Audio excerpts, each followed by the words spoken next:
కార్యక్రమానికి ఇంతమంది మన మిత్రులు అందరూ కూడా ఒక వేదిక మీదకి వచ్చినందుకు అందరికీ ధన్యవాదాలు. మాకు ఈ అవకాశం కల్పించిన దాసరి ప్రసాద్ గారికి కూడా ధన్యవాదాలు.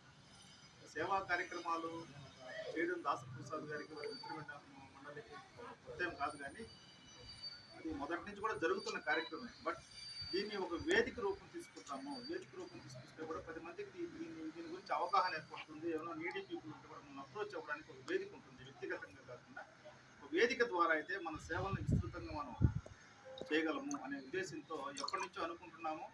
దీన్ని ఒక వేదిక రూపంలో ఉంటే జిల్లా ప్రజలకి మనం సరైన సేవలు సక్రమంగా అందించగలమనే భావనతోనే దీన్ని ఎప్పటి నుంచో అనుకుంటున్నాము. ఈరోజు ఈ శుభముహూర్తాన ఈ వేదిక జనతా ఫౌండేషన్ అనే బ్యానర్ ఏర్పడటం, దీని కింద మేమందరం పనిచేయడానికి కూడా ఉత్సాహంగా ఉన్నాం. తప్పకుండా వారి ఆధ్వర్యంలో మరింత ముందుకు తీసుకెళ్తూ దీని యొక్క ఉన్నతిని మేమందరం కోరుకుంటున్నాం. మాకు అవకాశం కల్పించిన అందరికీ కూడా ధన్యవాదాలు.